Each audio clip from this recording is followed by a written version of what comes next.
ব্যাস, তাহলে এই সমস্ত জিনিসগুলো আমাদের বলা হচ্ছিল, তাই তো, যে আমাদের এই পার্টিকেলসগুলোকে এতভাবে ভাগ করা যায়। এবারে দেখ, ফান্ডামেন্টালের মধ্যে ল্যাপটন আর কোয়ার্ক ছাড়াও আলটিমেটলি আমাদের কিন্তু আরেক ধরনের জিনিস থাকে যেগুলোকেও কোনো, এগুলো মাসলেস কোনা, এই দেখ এইগুলো গ্লুঅন, ফোটন, জি বোসন আর কি আছে বল দেখি, ডাব্লিউ বোসন। এখন গল্পটা হচ্ছে স্যার এই গ্লুঅন, ফোটন এগুলো কোথায় থাকে? এই দেখ ফোটন কোনাটা তুই দেখেছিস, ফোটন কোনাটা কোথায় দেখেছিস বল দেখি? যেমন যে এই লাইট থেকে বা সান থেকে যে কোনা আসে, সানের মধ্যে কি থাকে? ফোটন কোনা থাকে না? ওই ফোটন কোনাটাই হচ্ছে গিয়ে এইটা। আর একটা হচ্ছে গ্লুঅন। গ্লুঅন কোথায় থাকে? দেখ আমি একটা কথা বলি তোদেরকে, বলেছিলাম যে একটা প্রোটনের ভিতরে, কি বলেছিলাম বল দেখি স্যার, একটা প্রোটনের ভিতরে যদি আমি তোর এই টানি, যে একটা যদি তোর আলটিমেটলি আমি প্রোটন বলি যে স্যার এইটা হচ্ছে আলটিমেটলি প্রোটন, তাহলে এই প্রোটনের ভিতরে আলটিমেটলি আমার তিন ধরনের কোণা থাকে, তাই না? একটা, দুটা, তিনটা কোয়ার্ক থাকে। যদি প্রোটন হয় স্যার একটা আপ আর একটা ডাউন। আমার দেখ অলরেডি আছে, দেখ তোকে যদি দেখাই আমি, এই দেখ এই দেখ, হ্যাঁ এইটা ধর নিউট্রন বা সিম্পলের ক্ষেত্রে এই দেখ এই ব্যাপারটা, এই দেখ যেটা বলছিলাম তোদেরকে। তাহলে আমাদের ক্ষেত্রে যেটা ছিল দেখ, এই দেখ একটা প্রোটনের মধ্যে কী ছিল বল দেখি? প্রোটনের মধ্যে ছিল একটা আপ আর একটা কী ছিল? ডাউন ছিল, তাই না? তাহলে ওই তো ক্যালকুলেশনটা সেম আগের দিন দেখাইছিলাম স্যার। একটা আপের জন্য কত হচ্ছিল?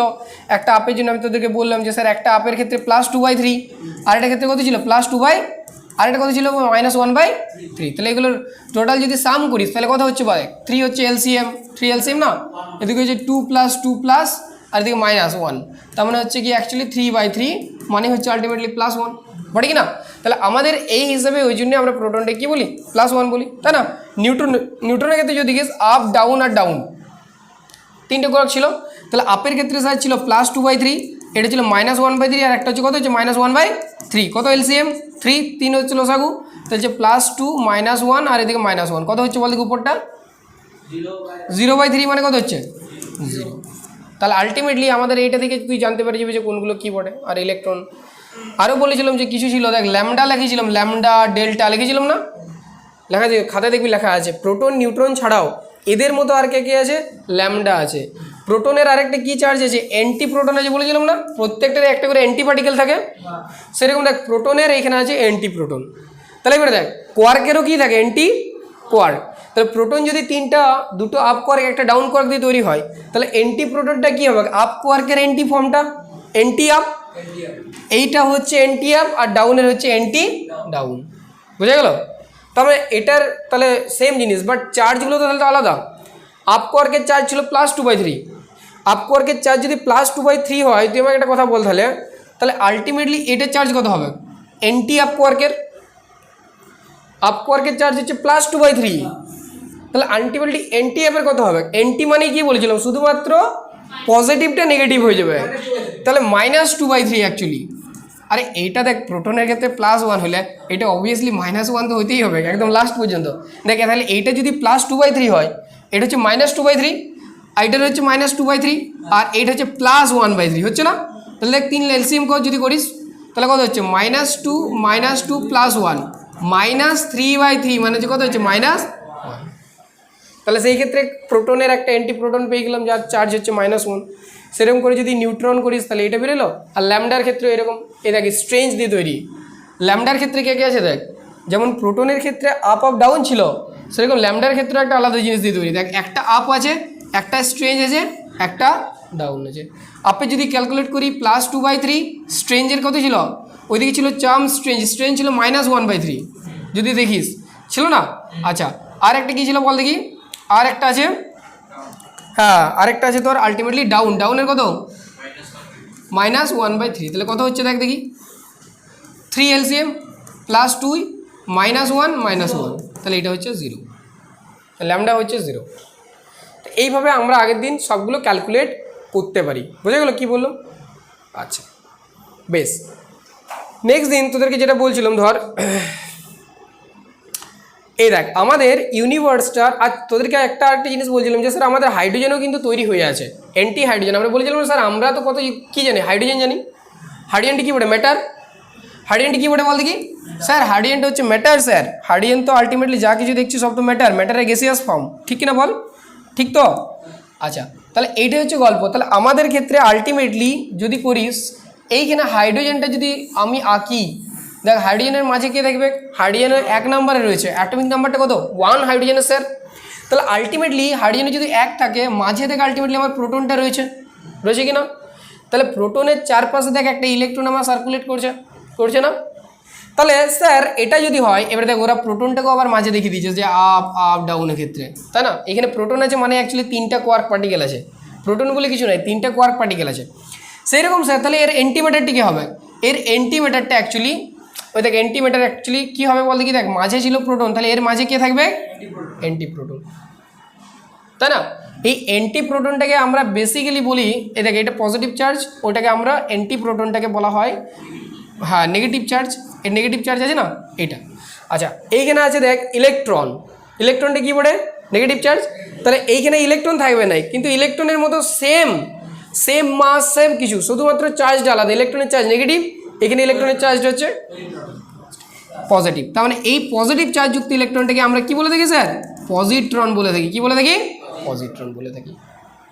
তাহলে এইভাবে আমাদের ম্যাটার আর অ্যান্টিম্যাটার তৈরি হয়েছে, যার ফলে কি হয়, এই ম্যাটার আর অ্যান্টিম্যাটার কিন্তু কোনোদিন জানিস তো নিজেদের মধ্যে কখনো মিট করতে পারে না।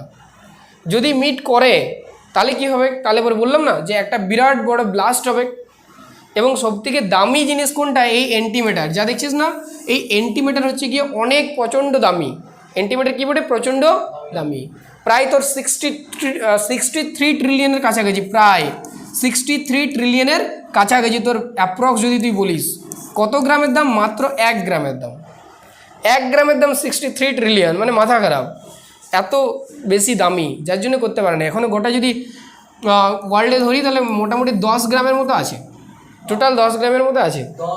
10 গ্রাম, তাও আবার তো 10টা সবার একজনকার কাছে নাই, 10টা কারো কাছে হয়তো 3 আছে, কারো কাছে হয়তো 3 আছে, এরকম করে 3 করে আছে, কারো কাছে 1 আছে, বা কারো কাছে 4 আছে।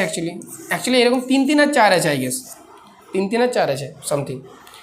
তাহলে তবে যে পুরো এটা তৈরি হয়েছে। কিন্তু কেন তৈরি করতে চাইছে মানে এটা দুটোকে মেশালে বিরাট পরিমাণ এনার্জি পাওয়া যায়। অনেক পারমাণবিক বোমাকে যদি তুই বিস্ফোট করিস তাহলে পরে যেরকম আসবে ঠিক সেই রকম কিন্তু আমার এটা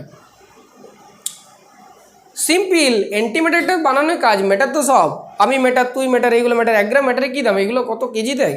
এগুলো 1 গ্রাম ম্যাটারে কী দাম? যে কোনো এটা 1 গ্রামের থেকে বেশি হয়ে গেলো, এটা 40, 60, 80, 100 গ্রাম হয়ে যাবে, তাই না? গল্পটা এটা। তাহলে গল্পটা হচ্ছে কি না, এবারে স্যার একটা কোয়েশ্চেন, স্যার অ্যান্টিম্যাটারকে যদি ম্যাটারের সাথে ছুঁয়াই দিই তাহলে স্যার বিস্ফোট ঘটে, তাহলে রেখেছে কোথায়? এই যে 10 গ্রাম তৈরি হয়েছে সবটাই তো ম্যাটার, তাহলে স্যার কোথায় রেখেছে? তাহলে আলটিমেটলি আমার রেখেছে জানিস তো, একটা বিরাট ইলেকট্রোম্যাগনেটিক ফিল্ড তৈরি করেছে চারপাশে, বিরাট ইলেকট্রোম্যাগনেটিক ফিল্ড তৈরি করেছে। এই দেখ, হ্যাঁ ইলেকট্রোম্যাগনেটিক ফিল্ড তৈরি করে রেখেছে। দিয়ে এইখানটাই মাঝে একটা জায়গাতে আমার রেখেছে অ্যান্টিম্যাটারটিকে। ইলেকট্রোম্যাগনেটিক ফিল্ডের পর মানে আলটিমেটলি ই কারোর সাথে টাচে নাই, ই আছে স্পেসে আছে। কোথায় আছে? স্পেসের মধ্যে আছে। যদি মনে কর কখনো ইলেকট্রোম্যাগনেটিক এইটা কোনোভাবে যদি ছেড়ে যায়, মনে কর কাজ করলো নাই, এই কিন্তু কোলাইড করে পাশের থাকা ম্যাটারের সাথে, অ্যান্ড দেন সাথে সাথে পুরো ব্লাস্ট হয়ে যাবে। ওই জায়গাটা শুধু ব্লাস্ট হবে না, পুরো কান্ট্রিটার মতো একদম শেষ হয়ে যাবে। ব্যাপারটা এইরকম, খুবই খতরনাক জিনিস। আর আমাদের এইগুলো তৈরি করা হয় LHC বলে একটা জিনিস আছে, লার্জ হাড্রন কোলাইডার একটা আছে, লার্জ হাড্রন কোলাইডার বলে। ওইখানে প্রচণ্ড পরিমাণে জিনিসগুলোকে কি করা হয়, এ দেখ লার্জ হাড্রন কোলাইডার, লার্জ হাড্রন, হ্যাঁ লার্জ হাড্রন কোলাইডার। এ দেখ ছবিগুলোতে দেখায় লার্জ হাড্রন কোলাইডারের মধ্যে। এ দেখ এইটা হচ্ছে গিয়ে দুনিয়ার সব থেকে বড় ফিজিক্স ল্যাবে রয়েছে, এবং এটা আই গেস সুইজারল্যান্ডের জেনেভাতে রয়েছে লার্জ হাড্রন কোলাইডার। এইখানে কি করা হয় জানিস? এইখানে আলটিমেটলি কি করা হয় না, আমার এ দেখ কী করা হয় না, এইটার মধ্যে যত মাইক্রোস্কোপিক পার্টিকেলস আছে, প্রোটন হোক, নিউট্রন হোক, ইলেকট্রন হোক, বা যত মাইক্রোস্কোপিক পার্টিকেলস রয়েছে, সেই সমস্ত